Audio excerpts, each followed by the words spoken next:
In this video, we're going to be working with operations with functions. So how can we add, subtract, multiply, and divide functions and their expressions?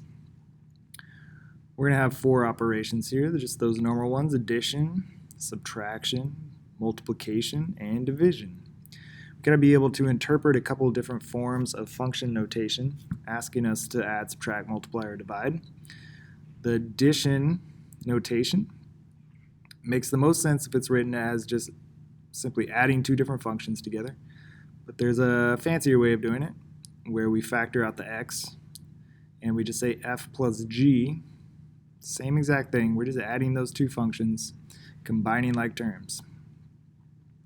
Similarly with difference, much easier to tell that we're subtracting the g function from the f function here, but also be able to recognize it in that fancier version. We got to be careful here when we're doing our difference that we distribute that negative sign to all of the terms in that g function. I'll remind you when we get to that spot. Over in products, when we stick things together in math, that's multiplication. So for the same reason, sticking two function names together is going to mean multiply those two functions. Or it could be written separately using a little dot there for multiplication. This one can get confused with another similar symbol that we'll see later on in the video, so oftentimes that one is not used because of it.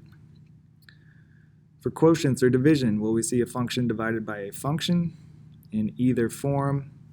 Not too difficult there, but we will have some trickiness happening because we can never have the denominator equal to 0. So we're making sure that that bottom function never equals 0. That's what's going to make the quotient a little bit trickier, is determining what domain, what inputs we can plug in, what works and what doesn't. Let's start off with the easier ones. Let's start off with our sum. Let's add functions f and g together. So we'll write the f function 2x plus 1. We'll write the g function x squared plus 2x minus 1. And then we'll be able to combine like terms because we're just adding or subtracting terms. Nothing fancy going on there. So 2x and 2x will give us 4x. 1 and negative 1 will cancel. That'll go away.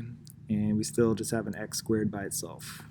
When we write polynomials, we want to make sure that we write it in order of exponents, so highest to lowest. So we're going to start with that x squared term and then leave the 4x term next.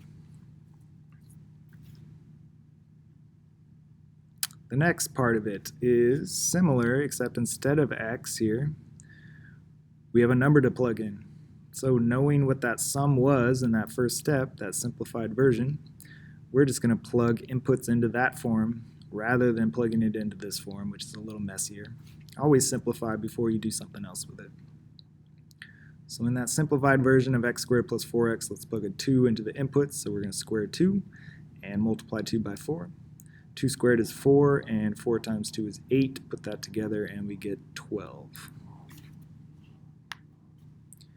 Let's try some subtraction here. And we're going to jump up and kind of skip that middle step. So this time, our problem is saying, oops, it's still addition. Add the two functions f and g, and evaluate the sum at negative 1. So even though it doesn't tell us to evaluate the function at x, or the sum at x, that's always going to be our first step.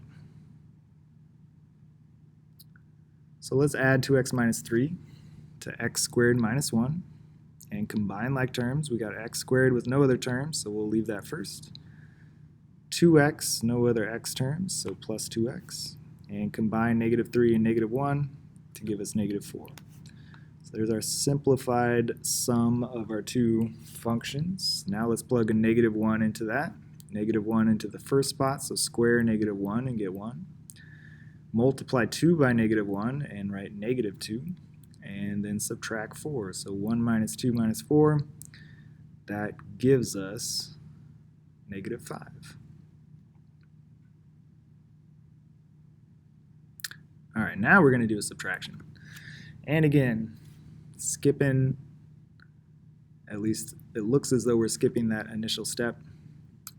We always want to simplify and use that initial step though. even if the question doesn't tell us to. So we're going to subtract the g function from the f function, and then we're going to evaluate it at 2. All right, so let's write the f function minus the g function. And in this subtraction, let's make sure that we're always careful. If we're subtracting a polynomial or subtracting multiple terms, we want to make sure and distribute that minus or that negative sign there. So that's certainly a common mistake. Don't do that. Distribute. So we got 2x plus 1. Then we have minus x squared, minus 2x, and plus 1. Combine like terms. Well, we have 2x and negative 2x. That'll cancel. So let's do negative x squared first, and our constants 1 and 1 give us plus 2 on the end. Now that we have our simplified difference of our functions, let's plug a 2 in. So we're going to do the opposite of 2 squared. If we read it that way, it will remind us to set it up correctly. Certainly common mistakes happen when you have that negative in front of a input. Excuse me. So make sure that you square first and then make it the opposite. That square is not including the negative there. So 2 squared is 4. The opposite of that is negative 4. Plus 2 is negative 2.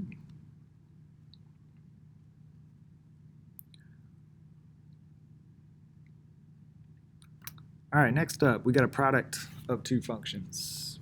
We're going to be distributing a lot when we do products. We're going to multiply the f and the g function together, and then we're going to evaluate it by plugging in 4. So x squared times x minus 3, put them both in parentheses, and remember to distribute. X squared times x is x cubed. X squared times negative 3 is negative 3x squared. There's our simplified product. Let's plug a 4 in. So we got 4 cubed minus 3 times 4 squared. Make sure that you use order of operations and do your exponents first. 4 cubed is 64. 4 squared is 48. Now we can multiply. 4 squared is 16. Now we can multiply. Negative 3 times 16 is negative 48. Skipped a little step there, sorry. And now 64 minus 48, we can finish off with subtraction and get 16. One more time, another product. This time we'll multiply f and g and evaluate it at 3.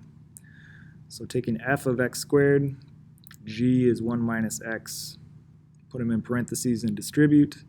X squared times 1 is x squared. X squared times negative x is negative x cubed. There's our simplified version. We can plug a 3 into that. We'll do 3 squared minus 3 cubed. Make sure that you don't just say that's 3 to the negative first power. That's not how we do that. 3 squared is 9. We got to do exponents first. 3 cubed is 27. And now we can subtract and get negative 18. Next up, quotient of 2 functions. This is where we divide. All we're going to do is just set it up as our quotient. We're just going to substitute and then leave it like that. And then we'll talk about the more difficult part of this. So quotients of 2 functions is literally just substituting in a division sort of form here. So f on top of g. Square root of x is f. G is the square root of the quantity 4 minus x squared. So that's our final quotient. We don't have to do anything with that. However, we do have to think about the domain. What are possible inputs that we could plug in that would work? And more importantly, what are the values of our inputs that we cannot plug in? What's our restricted domain? So this gets a little tricky, depending on the example, this one especially. Take a look at each individual function and think about each individual domain, and then we're going to combine their domains. So we know that for square root functions, we cannot plug in negative values. So I know that its domain is going to be everything from 0 to more positive values. Down here in the denominator, again, knowing that we have a square root, we can't have a negative value. But also, because it's in the denominator position here, we also can't get an output there of 0 because we can't divide by 0 when we have quotients. So knowing that this has to be positive, and knowing that it can't equal 0, then we're going to set up a little inequality to solve. We'll say that 4 minus x squared has to be positive or greater than 0. We can use a little bit of algebra, subtract 4 from both sides, divide each side by -1 or make it the opposite, and that would flip my inequality. Ooh, little mistake right there. That should be a less than. Although it's not really going to matter because we have a square term here. So we're actually going to have both values, positive and -2 as our solution. So we're going to be in between -2 and 2. So even though I made a little mistake there, it's fixed over here. We're in between -2 and 2. We can't use -2 because if I plug -2 in here and square it, I get 4, and 4 minus 4 is 0, and the square root of 0 is 0, and we can't get that 0 in the denominator. Same thing happens if I plug a 2 in. So I can't use -2 and 2, but I can use any values in between. So there we got our two domains. Let's combine them and come up with our final domain for this final function here. Well, we said we could plug in negative values between -2 and 0, but the top said that I can't plug in any negative values. So if I think about this on a number line, if I have the values of in between -2 and 2, but I get rid of all of those possible negative values right there, then I'm just left with between 0 and 2. And now let's think one more time. Is it possible to plug a 0 in? Well, I can plug it into the top. That's okay if the numerator is 0. I can plug it into the bottom because that's just the square root of 4. So that works. Let's include 0. Can we include 2? Well, we said we couldn't because that would make the bottom 0. So we got to just go ahead and continue to say we can't include 2. So that's our final domain, the final possible inputs that we can plug into this function. Kind of restricted, certainly restricted. All right, one more time just to practice that. That's about as hard as they get. Most times they're a little bit easier like this one. Here we have our quotient, the f over the g, so x squared over 1 minus x. Looking at that quotient, hopefully you see that we can't have the bottom equal 0, so our x value cannot be 1, but we can plug anything else in. We have a quadratic up top. Its domain is all real numbers, and the only restriction on the bottom there is 1. So putting those two sets together, we have all real numbers except x can't equal 1. We could write it in that form, or we could practice our interval notation. This is the exact same statement saying that we can have all real numbers except 1.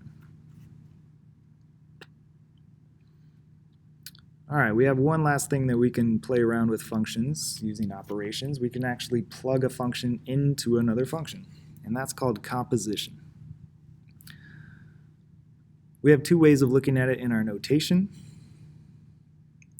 Here's where using that closed circle for multiplication way up here can sometimes get confused with this notation of using an open circle. This open circle is the composite symbol, saying to plug the g into the f or evaluate f given g. This definitely visually makes it a little bit easier to see. I'm plugging the g into the f function, but be able to interpret and use both notations. So in this first case, again, we're going to evaluate f given g. So I'm plugging the g into the f.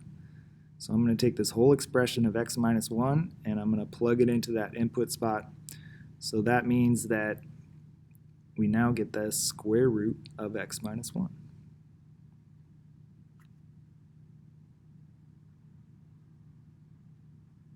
Sometimes we don't have values that are defined or not included in our domain. So here's an example where we kind of test that. Is it possible to plug in any values into this function? Well, no, we just talked about how square root functions can't evaluate negative numbers.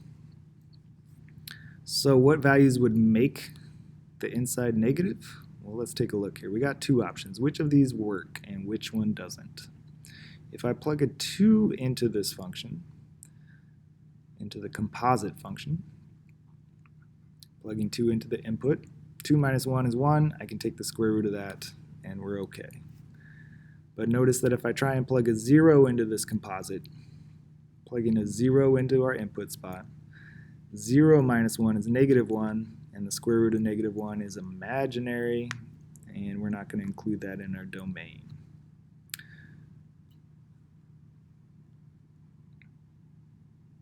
All right, another practice here. This time using that other notation, saying that we're going to plug the g function into the f function, and then we're going to evaluate it at negative 3. So first, take your g function, x plus 1, and plug it into the input spot for your f function. So we're going to square the quantity of x plus 1. And then we're going to evaluate it at negative 3. So we could expand this, but that would make it a little trickier, I guess. I don't want to say trickier, but it would make it more complex than what we currently have. This is a little bit more simplified, so I'd rather use this form. Let's plug the negative 3 in. Negative 3 plus 1 is negative 2, and negative 2 squared is 4. If you had expanded this and FOILed it out, and then plugged in a negative 3, well, then you should get the exact same answer. It's just a little bit more steps. All right, so a lot going on in this video. We got operations with functions, and then we have this composition of two functions. So good luck practicing those.